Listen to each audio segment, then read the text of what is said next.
Okay, hey guys, welcome to this section 1.4 on the simple reactions of organic compounds.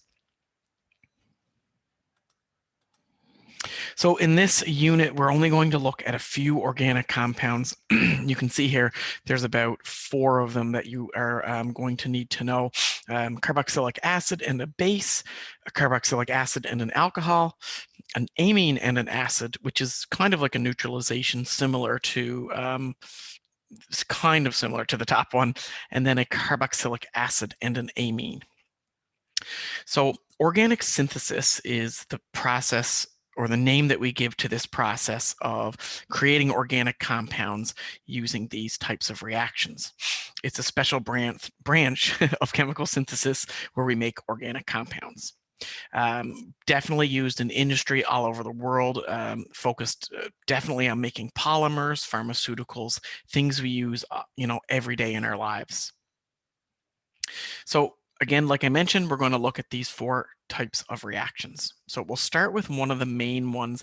This is a reaction you guys actually did in chemistry 1121 called esterification. I don't know if you remember that, but it was the lab where you were mixing chemicals and identifying them based on their odor, based on their smell. So you've actually done some of this before. A carboxylic acid and a base you've probably already done before as well, mixing vinegar with a base. So I think acetic acid and sodium hydroxide is a common reaction done at the college. You've done that one as well. So the first reaction we're going to look at is called esterification because it makes an ester, as you can imagine. And this reaction is between a carboxylic acid and an alcohol. So you can see here we have our carboxylic acid and the alcohol. So we won't get too deep into this course with the idea of a mechanism. A reaction mechanism is something you might learn in a future chemistry course, maybe at a university level. But the idea here is when the carboxylic acid and the ethanol get together, what happens is the OH from this carboxylic acid and the H from the ethanol join together to form water. And then the alcohol part of this compound kind of joins on with the carboxylic acid. So you can see here, we've just formed an ester. I guess I don't need to write that again. And the OH and H form water. I've heard this called condensation reactions before as well because they make water. We'll talk a little bit more about that later in this unit when we talk about polymerization. So this is something you'll see again coming up in this unit. But yeah, that's the idea of this reaction. So again, the idea is this OH and this H get together, and it kind of leaves a gap. It kind of leaves like the electrons kind of alone and when looking to bond. So what happens is when these two guys leave, right, you get H2O. This O joins onto the carbon over here. I'm sorry for the mess there, but that's kind of the idea. And we'll practice this at the end of the class today. I have an example of this. It's pretty straightforward. The next reaction is the reaction between a carboxylic acid, or could be an ester, and a base. Okay, so a base typically in this case is NaOH. And really not too complicated of a reaction here. What it basically does is it breaks down the compound. So we form a salt and a water, or a salt and an alcohol. In this case, we're forming a salt, and here we have an alcohol. Now, guys, a salt, I'm not sure if you remember from 1120, it's just an ionic compound. And this looks like a crazy complicated salt, but we have the cation sodium and then the propionate as our anion, and they kind of are I want to say bonded together, an ionic bond. If this was in solution, they wouldn't be technically bonded if it was soluble, but that's what's happening here. So what happens is the sodium hydroxide, the sodium joins on here to the ester, and the CH3 joins on to form the alcohol. So that's where we get methanol. Okay, so that's reaction number 2. Another reaction, I have a very general one here because we've done this back in 1120, and we're going to look a lot more at this one in Unit 4. So this one will become more important in Unit 4. I won't get into this too much in this chapter, so this isn't really something you need to worry about for Unit 1, but you are expected to know this by the end of the course. It's the reaction between an acid and a base, and that's a neutralization reaction, which we will cover in great detail in Unit 4. So I'll kind of leave this for now. This is something at the end of the course when you're going back and you're studying this information. You can kind of review chapter 1 and be like, oh yes, I remember what a Bronsted-Lowry acid is, what an acid and a base form. Typically, you know, an acid and a base form a salt and a water. And the idea here is that a proton from the acid gets donated to the base, but we're going to come back to that in Unit 4. So you can kind of put a hold on this one for now, and you know, you don't have to worry about it for chapter 1. But by the end of the course, this will make a lot more sense because chapter 4 will learn a lot about proton donors and proton acceptors.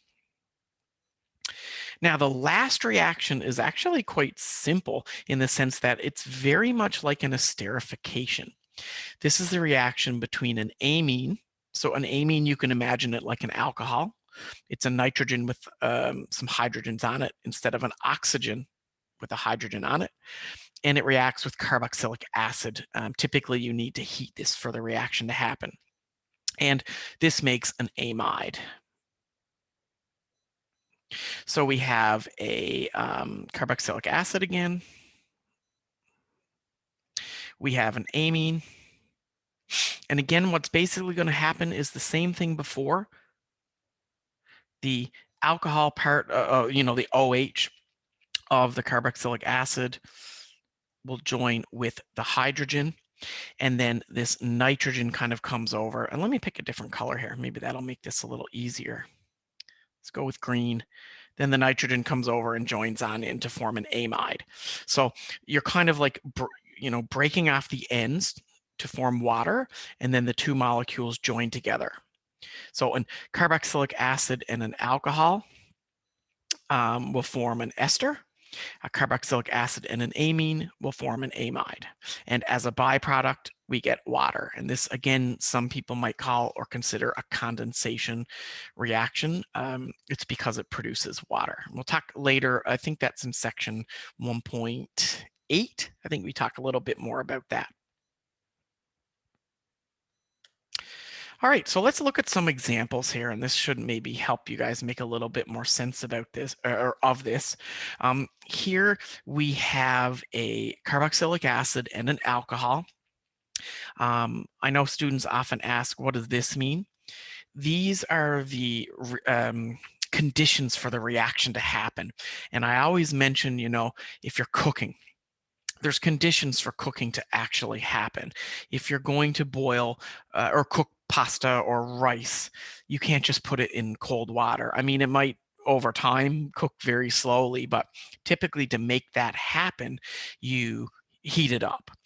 Maybe you want to cook an egg or make toast, you know, so you put bread in the toaster. That's a chemical reaction. And the egg or the bread cooking could not happen without heat. So heat provides like a pathway, well, not so much a pathway, but heat kind of gives favorable conditions for this reaction to actually happen. What some of you might wonder what the H plus is. The H plus is an acid. An acid can also help with chemical reactions by kind of controlling where the electrons go, can help remove a proton or attract a proton to help the reaction get started. So this is pretty simple. What I'm just going to make a little note of, I'm going to get my highlighter out. Okay, so here's my, well, okay, let's highlight the whole thing. This is my carboxylic acid. This is my alcohol. And what's going to happen is this part of the carboxylic acid and just this hydrogen are going to get pulled away to form water. So they get pulled away to form water. And then what happens is the rest of this molecule replaces where the OH was. Okay, again, if you go further down the road in chemistry, you'll learn more about this with mechanisms or electron pushing diagrams where you'll kind of follow each step of this reaction, but that's not part of chemistry 1121. So let's write our product. Now what I do is I literally just copy what I have. So I'm going to just draw this shape. Okay, and I'm not writing the OH because remember the OH is, over here. Part of this is water. And then this part of the alcohol, which is now not really an alcohol anymore, it's going to go and join on here to form our ester. Now, what do I do now? I write the O and I copy exactly what is on the other side of that O. A very common mistake that I see students make is they put the O at the end. Remember, this is esterification. You need to make an ester. Oops, sorry, I didn't mean to do that. Ooh, I don't know if I can undo that. Hold on. Okay, I can fix that. So you need to make an ester. Sorry, here we go. There's my new ester formed. You can see the yellow parts in the reaction above form my ester, and then I get the water, the orange parts, as a byproduct. This is definitely a reaction you should know. There's my winky face. Definitely a reaction you should know. You did this in 1120 in the lab. I'm not sure if you knew that you were doing this, but you did do this. Okay, so for this reaction, we're going to predict the products. This is basically an acid and a base reaction. This one is deceptively simple. Okay, and again, I know I mentioned this earlier, but I didn't mention it for this slide. We will actually come back to this in Unit 4, and just like on this slide, we will come back to this on Unit 4. I will show you the answers to this. Like I will go through it because, at the end of the year when you're studying for your final, you can go back and look at this. But if you don't really get this concept of acid and base yet, you will in Unit 4. But it is interesting because they are parts of kind of organic synthesis. Okay, so this is a carboxylic acid. This is sodium hydroxide, one of our most classic bases. What happens here, excuse me, is the H and the OH go off to form water. And now that we've removed a proton from that acid, it becomes negatively charged. So the sodium can kind of come in and join with it. So the H and the OH go off to form water. The sodium can now jump in and kind of fix that problem, the imbalance of charges. So our products would look like this. Now, I promise when you guys do this, like on an, if you see this down the road, I'll make it a little easier for you to draw, or I'll try to. But any of my students in here going to 2420 eventually, you'll kind of see this a little, you'll be drawing this stuff a little bit more. So what happens is when, and this is kind of why I'm saying wait till Unit 4 to understand this a little better. When you remove that hydrogen, it creates like this kind of imbalance in charges. The hydrogen is a positively charged, it's a proton, and it leaves, and we get a negatively charged compound here, which is a perfect place for the sodium to jump in and kind of balance out that charge. And this would be ionic. And then, of course, we get water. Okay, pretty straightforward. That's the second reaction in a row that we get water. And again, we'll be kind of seeing a lot more of this in Unit 4. Okay, this one, same kind of thing. Well, I guess no, not really the same kind of thing, is it? This one is definitely a Unit 4 type question. This is actually a pretty easy question once you've learned about acids and bases and what they do.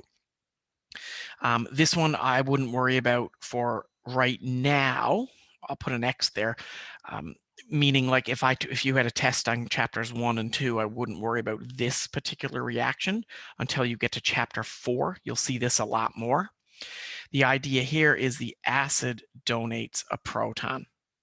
Okay, and that's really it. So our product here would be CH3, CH2. I'm just writing down what I have. I get now NH3 positive, and then I would get Cl minus as my products. I'm sorry, I haven't mentioned this. I'm writing these below because I don't have enough room. Obviously, a chemical reaction, if you have room, you would say reactants, products on the same line. I just don't have enough room on my slides there. Again, we'll come back to that in chapter 4.